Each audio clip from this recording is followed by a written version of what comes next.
नमस्कार जी, मेरा नाम है पुनीत जोशी और आपका मेरे चैनल एस्ट्रो पुनीत जोशी पर स्वागत है। जी हाँ, अगर आप भी एस्ट्रोलॉजी से जुड़ी हुई वीडियोस प्राप्त करना चाहते हैं, जो हम उपाय बताते हैं या फिर कुंडली के बारे में आप नॉलेज लेना चाहते हैं, तो हमारे चैनल को सब्सक्राइब जरूर कर लीजिए और बेल नोटिफिकेशन जरूर जान लीजिए। आज हम बात करने वाले हैं वशीकरण के बारे में। जी हाँ, वशीकरण सत्य है या झूठ?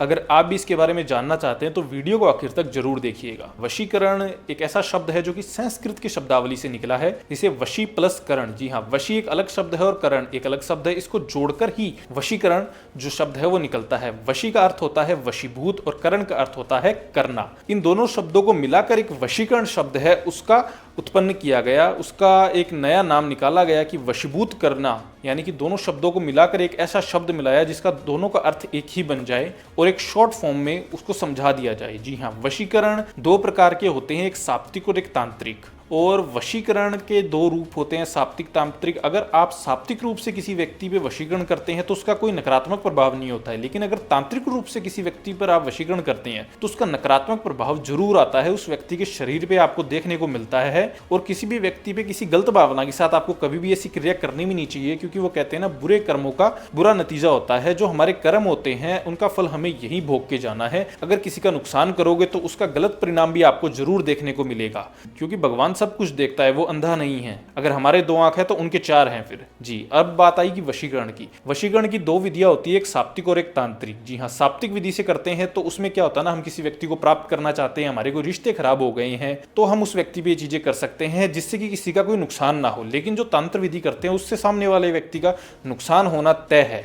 तो इसलिए मेरी आपसे राय है कि अगर कोई भी व्यक्ति इन सब चीज़ों में पड़ता है, पहले तो उसको पढ़ना ही नहीं चाहिए, इन सब चीज़ों से दूर रहना चाहिए, क्योंकि एक आम व्यक्ति के लिए ये चीज़ें उपयोग में लेने वाली है ही नहीं। जी हाँ, और रही बात इन चीज़ों की, चलो वशीकरण, लोग नाम शब्द सुन के क्या है ना कि डरने लग जाते हैं कि वशीकरण तो बहुत ही खतरनाक चीज़ होगी। ऐसा नहीं होता है। वशीकरण ऐसे समझ लीजिए किसी को वशीभूत करना है। जैसे प्राचीन काल के अंदर जो ऋषि मुनि तपस्या किया करते थे, तो जब जो सुंदरियाँ आती थी, जो अप्सराएं आती थी, वो उनको अपने ऊपर मोहित कर लेती थी, अपने सौंदर्य के ऊपर वशीभूत कर लेती थी। और वो जो ऋषि मुनि होते थे, जो तपस्या करते थे भगवान की, वो अपनी तपस्या छोड़कर उन अप्सराओं की सुंदरता के ऊपर मोहित होकर, उनके रूप पर वशीभूत होकर उनके पास चले जाते थे। तो इसे भी हम वशीभूत ही कह सकते हैं, इसे भी एक प्रकार का वशीकरण ही कह सकते हैं।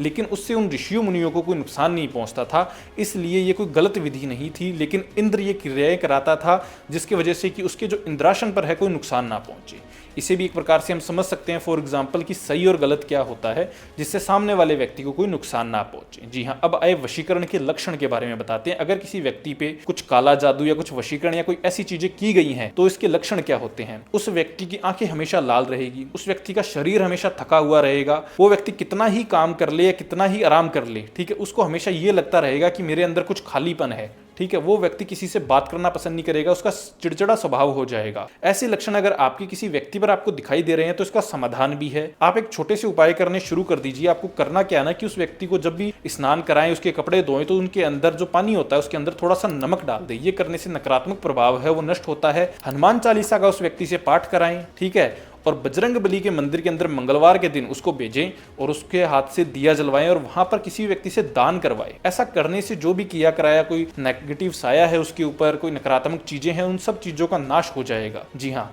और उसे थोड़े समय के लिए मंदिर में बैठने के लिए कहें, जहां पॉजिटिव वातावरण हो वहां बैठने के लिए कहें, जिससे कि उसका मन पवित्र होगा, मन शांत हो जाएगा उसका। अब तो रही तो इस बात की कि वशीकरण के क्या लक्षण रहते हैं, ये तो मैंने आपको बता दिया। अब मैं ये बताने वाला हूं कि वशीकरण जैसी चीजें करते कैसे हैं। पहली बात तो मेरा ये मानना है कि वशीकरण जैसी चीजों से आम लोगों को दूर ही रहना चाहिए, ये उनके कोई काम की चीज नहीं है। फिर भी अगर कोई व्यक्ति करना चाहे तो मैं साप्तिक विधि जरूर बता सकता हूं उसे, जिससे कि क्या होता है ना कि अच्छे के लिए आप कर सकते हो किसी के लिए। इससे अगर बुरा करना चाहोगे तो वो होगा भी नहीं, ये भी मैं आपको पहले ही बता देता हूं।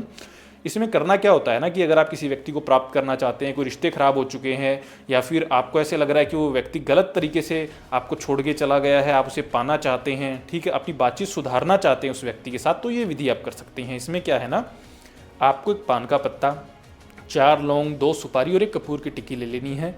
एक आपको जो हम लाल रंग का सिंदूर होता है वो ले लेना, एक लाल रंग का कपड़ा ले लेना। लाल रंग के सिंदूर से आपको क्या करना है ना, उसको थोड़ा सा गीला करके पान के पत्ते पर उस व्यक्ति का नाम लिख देना है, अपना नाम लिख देना है। उस पान के पत्ते को मोड़कर उसको मोली से बांध देना है और बांधने के पश्चात जो लाल रंग का कपड़ा है उसके अंदर आपको कपूर है उसे फोड़ कर उसके अंदर डाल देना है। लौंग को आपको उसके अंदर डाल देना और सुपारी को फोड़ कर आपको डाल देना है और पीपल के पेड़ के ऊपर आपको रख के आ जाना है।